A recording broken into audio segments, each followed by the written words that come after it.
కర్కాటకం వారికి కనుక చూసుకున్నట్లయితే ప్రధానంగా కర్కాటక రాశి వారికి ఇక్కడ గమనించినట్లయితే మీ రాశి నుంచి దశమ స్థానంలో రవి బుధులు ఉన్నారు. సో ఈ పక్షంలో ఈ 1వ తేదీ నుంచి 15వ తేదీ వరకు ఉండేటువంటి యొక్క పక్షంలో ప్రభుత్వ ఉద్యోగం కోసం ప్రయత్నం చేసేటువంటి వారికి, ఉద్యోగంలో ప్రమోషన్స్ కోసం ప్రయత్నం చేసేటువంటి వారికి అనుకూలమైనటువంటి పరిస్థితులు అయితే వస్తాయి అనేటువంటి చూపిస్తుంది. ఇక మిగతా గ్రహాలు ఎలా ఉన్నాయని చెప్పి చూసుకున్నట్లయితే ధనస్థానంలో కేతు ఉన్నాడు, ఏకాదశంలో శుక్రుడు, మరియు అదేవిధంగా శని కుజులు కనుక చూసుకున్నట్లయితే శని కుజ గ్రహాల యొక్క స్థితిగతులు కూడా చూసుకున్నట్లయితే ప్రధానంగా మీకు భాగ్యస్థానంలో ఉండడం, అష్టమంలో రాహు ఉండడం. ఇక చంద్రుడు అయితే మీకు 12 రాసులు తిరుగుతాడు, 6 రాసులు తిరుగుతారు ఈ యొక్క 15 రోజుల్లో.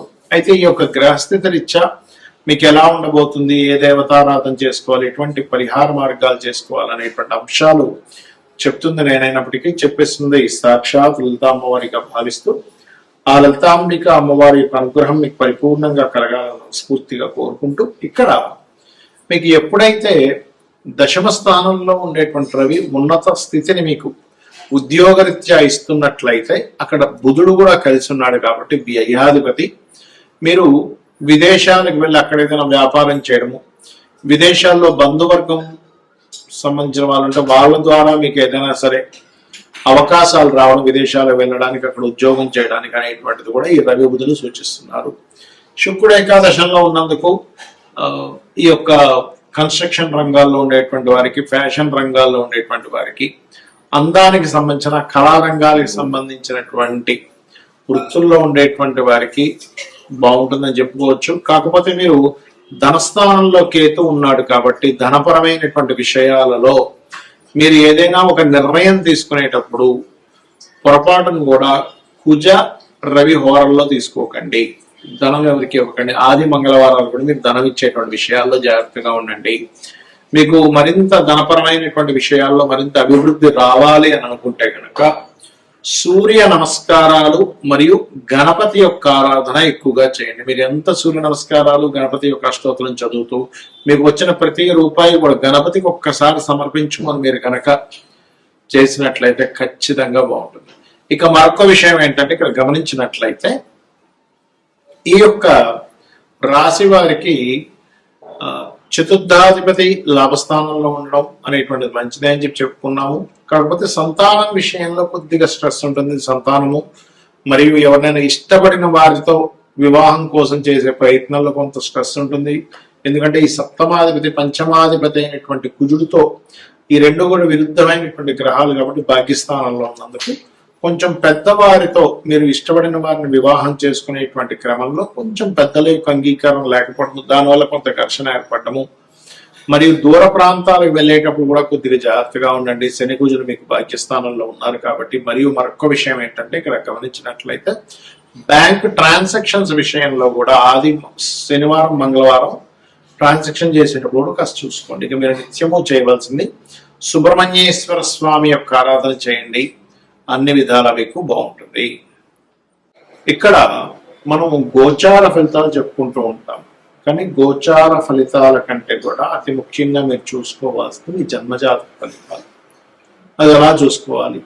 మీకు చంద్ర నక్షత్రము, చంద్రరాశి ఎలా ఉంటుందో, పలానా నక్షత్రం పలానా రాశి చెప్పుకుంటుంటాం కదా, అలాగే లగ్నము అనేటువంటిది ఉంటుంది. అది ప్రతి 2 గంటలకు ఒకసారి మారిపోతూ ఉంటుంది.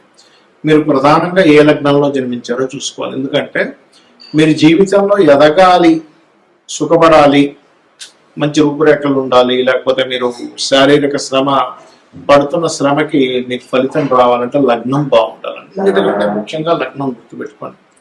లగ్నం బలహీనంగా ఉందా, బలంగా ఉందా? బలహీనంగా ఉంటే అది ఏ లగ్నం అయింది? 12 లగ్నాల్లో ఏ లగ్నం అయింది? మేషం నుంచి మీనం వరకు. ఆ లగ్నాధిపతి ఎవరైతే అయ్యారో, ఎందుకంటే మేషము వృశ్చికానికి అయితే కుజుడు అవుతాడు, వృషభ తులకైతే శుక్రుడు అవుతాడు, మిథున కన్యకైతే బుధుడు అవుతాడు, కర్కాటకానికి చంద్రుడు అవుతాడు, సింహానికి రవి అవుతాడు, మరియు అదేవిధంగా ధనం మీనాలకి గురువు అవుతాడు, మకర కుంభాలకి శని భగవానుడు అవుతాడు. కాబట్టి ఈ లగ్నాధిపతి ఎవరో తెలుసుకొని మీరు ఎదగలేకపోతున్నారు అన్నప్పుడు ఆ గ్రహం దగ్గర దీపారాధన చేయండి. ఖచ్చితంగా మీ లైఫ్ లో ఎదుగుదల అనేటువంటిది వస్తుంది. శారీరక శ్రమ, మీరు శ్రమ పడుతున్నందుకు దానికి ఫలితం వస్తుంది. తక్కువ ఆదాయానికి ఎక్కువ శ్రమ పడడం కూడా తగ్గుతుంది, గుర్తుపెట్టుకోండి. కొంతమంది చూడండి గొడ్లా కష్టపడుతుంటారు కానీ ఫలితం రాదు. ఇది లగ్నం. మరి ధనపరమైనటువంటి విషయాల్లో చాలా ఇబ్బంది పడుతున్నామండి అన్నప్పుడు జాతకం లేదు ఓం సంపత్కరి సమారూఢ సింధుర ప్రజ సేవిత అయిన మంత్రం చేసుకుంటే ఖచ్చితంగా గ్రోత్ ఉంటుంది. అంటే మీ యొక్క ఆలోచన విధానంలో నేను ఎలా కష్టపడుతున్నాను, నేను ఏ మార్గంలోకి వెళ్తే బాగుంటుందని అమ్మవారిని ఆశ్రయించినప్పుడు మీకు ధనయోగం అనేటువంటి కలుగుతుంది. దాంతో పాటు మీ ధనాధిపతి ఎలా ఉన్నాడో చూడాలి. ధనాధిపతి మీకు వ్యాపారంలో ధనయోగం ఇస్తున్నాడా, ఉద్యోగంలో ధనయోగం ఇస్తున్నాడా, ఆ ఉద్యోగంలో ఉన్న స్టేట్ లో ఉంటే ఇస్తున్నాడా, వేరే ప్రాంతాలకు వెళ్ళాలా, వేరే ఊరు వెళ్ళాలా, వేరే దేశానికి వెళ్ళాలా అనేటువంటిది ఉంటుంది. అది మెడికలా, మార్కెటింగా, లేకపోతే ఫుడ్ రిలేటెడ్ వాటి మూలంగా ఉందా అనేటువంటి చూసుకోవాలి. అందుకే చిన్నపిల్లలు చదువుకునేటప్పుడు కూడా మీ అబ్బాయి యొక్క విద్యాస్థానానికి ధనస్థానానికి ఉండే లింక్ని చూసి దానికి సందర్భంగా అంటే దానికి అనుగుణంగా మీరు కనుక చదివించినట్లయితే వాళ్ళకి ఉపయోగపడుతుంది. ఆ చదువు లేనట్లయితే కొంతమంది చూడండి ఏదో చేస్తారు కానీ పెద్దగా ఉపయోగపడలేదు అంటే అంటూ ఉంటాం. అటువంటివి జరుగుతూ ఉంటాయి. అదే రకంగా అన్నదమ్ములతో వచ్చే ఇబ్బందులు 3వ స్థానంలోని విద్య ఎందుకు అవ్వట్లేదు. చాలా మంది చూడండి పిల్లలకి లక్షలు పెట్టి స్కూల్లో జాయిన్ చేయించిన చదవలేకపోతుంటాడు. ఎందుకంటే చతుర్థ భావం పాడవుతుంది. ఆ చతుర్థాధిపతి ఎవరు, చతుర్థ స్థానంలో ఉండే గ్రహం ఏమిటి, చతుర్థాధిపతి ఏ గ్రహాలతో సంబంధం కలిగి ఉన్నాడు, దానికి సంబంధించినటువంటి గ్రహారాధన చేయడము, పిల్లలకి హైగ్రీవ స్తోత్రం నేర్పించడము. లలితా సహస్రనామాల్లో అయితే మీరు శుద్ధ విద్యాంకురాకార ద్విజపంక్తి ద్వయోజ్వలాయ నమః అనే మంత్రం చేయించడం మంచిది. ఇక సంతానం కలిగినప్పటి నుంచి కొంతమందికి బాగుంటుంది. సంతానం వల్ల కొంతమంది ఇబ్బంది పడుతూ ఉంటారు. 5వ స్థానం రుణ రోగ శత్రువులు. ఇవాళ రేపు అందరూ ఇబ్బంది పడేది దేని గురించి అంటే రుణము, రోగము, శత్రువు. ఇది పూర్వజన్మ కర్మ వల్ల వస్తూ ఉంటుంది. కాబట్టి ఈ పూర్వజన్మ కర్మకారకుడు ఎవరైతే ఉన్నారో, రుణరోగ శత్రు కారకులు ఎవరైతే ఉన్నారో, ఇది 6వ భావం బట్టి ఉంటుంది. కాబట్టి 6వ స్థానంలో ఉండే గ్రహాలకు మీరు దానం ఇచ్చుకున్నట్లయితే మీ రుణాలు తగ్గడం. ముఖ్యంగా ఓం అపర్ణాయే నమః అనే మంత్రం చేయండి. 100% మీకు రుణం అనేటువంటిది తగ్గి తీరుతుంది. ఇక వివాహం, ఇవాళ రేపు వివాహం అవ్వట్లేదు ఏంటోనండి, మా అబ్బాయికి 30 వచ్చేసాయి, 35 వచ్చేసాయి, మా అమ్మాయికి 40 వచ్చేస్తున్నాయి, వివాహం అవ్వట్లేదు బాధపడుతుంది. ఇక్కడ ఒకటే, మీకు గ్రహము అనుకూలించినప్పుడు మీరు వివాహం కోసం ఆలోచించరు. ఒక్కోసారి ఎలా అంటే 25 ఏళ్ళు 22 ఏళ్ళ వయసులో కోసం అనుకూలిస్తుంది గ్రహం. ప్రతి జీవుడికి కూడా 3 నుంచి 5 సార్లు వివాహ బలం వస్తుంది. అది మన జన్మజాతకంలో సప్తమాధిపతి ఎక్కడ ఉన్నాడు, సప్తమ శుక్రుడు ఎలా ఉన్నాడు, సప్తమం మీద శుభగ్రహ అనుకూలత వస్తుందా, సప్తమంని యాక్టివ్ చేసేటువంటి మహాదశలు అంతర్దశలు వస్తున్నాయా లేవా, ఇవి చూసుకొని మీరు వివాహం కోసం ఆ పర్టికులర్ సమయంలో మనకు ప్రయత్నం చేస్తే ఖచ్చితంగా ఉంటుంది. ఎలా అంటే చిన్న ఎగ్జాంపుల్ చెప్తాను చూడండి.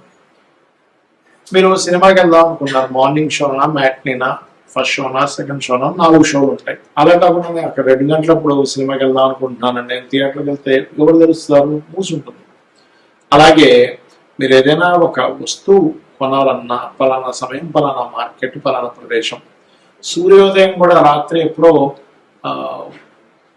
9 గంటల నుంచి మీరు తలుపులు తీస్తూ చూస్తే ఏంటి సూర్యోదయం అవ్వలేదని బాధపడడంలో ఎలా అర్థం లేదో, మీ యొక్క జన్మజాతకంలో మీకు ఒక ధనయోగం కానివ్వండి, ఒక విదేశీ యోగం కానివ్వండి, ముఖ్యంగా వివాహం గురించి మనం మాట్లాడుకుంటున్నాం కాబట్టి ఈ సమయంలో వివాహ యోగం ఉంది, ఇలాంటి పర్సన్తో ఉంది, ఇలాంటి లవ్ మ్యారేజ్ ఉందా, అరేంజ్డ్ మ్యారేజ్ ఉందా, లేకపోతే విదేశాలకు వెళ్ళి ఉద్యోగం అక్కడ ఉండేటువంటి అమ్మాయితో వివాహం అవుతుంది అనేటువంటిది మీ జాతకంలో ఉంటుంది. ఏ సమయంలో అవుతుంది అనేది ఆ 3 నుంచి 5 సార్లు సమయాల్లో మీరు సరైన సమయాన్ని ఎంచుకొని అక్కడ కొంచెం గట్టిగా ప్రయత్నం చేసినట్లయితే మీకు వివాహం ఖచ్చితంగా ఇది జరుగుతుంది. కొంతమంది ఎక్కడో 1% ఆఫ్ జాతకంలో అసలు వివాహం ఉండదు, అది వేరే కేసెస్. అయితే వివాహం అవ్వాలి అంటే ఓం కామేశబద్ధ మాంగళ్య సూత్ర శోభిత కందరాయ నమః అనే మంత్రం చేసుకుంటే ఖచ్చితంగా మీకు వివాహ యోగం అనేటువంటిది అమ్మవారు కలిగించి తీరుతుంది. మరి కొంతమందికి వివాహం అయిన తర్వాత ఇబ్బందులు ఉంటాయి. అలాంటప్పుడు ఓం శివకామేశ్వరంకస్త శివ స్వాధీన వల్లభాయ నమః చేసుకోండి. అదేవిధంగా విదేశీ యోగాలు, 12వ స్థానం బాగుండాలి, వ్యాపారంలో బాగా లాభాలు రావాలి, లాభస్థానం బాగుండాలి, ఉద్యోగం బాగుండాలి, 10వ స్థానం బాగుండాలి. ఈ రకంగా మీ యొక్క జాతక చక్రాన్ని మీకు మీరుగానే ఆ భావాధిపతి ఎలా ఉన్నాడో చూసుకోండి. పాపగ్రహంతో ఉందా, శుభగ్రహంతో ఉందా అని చూసుకొని మీకు మీరుగా చేసుకోవచ్చు. శ్రీమాత్రే నమః.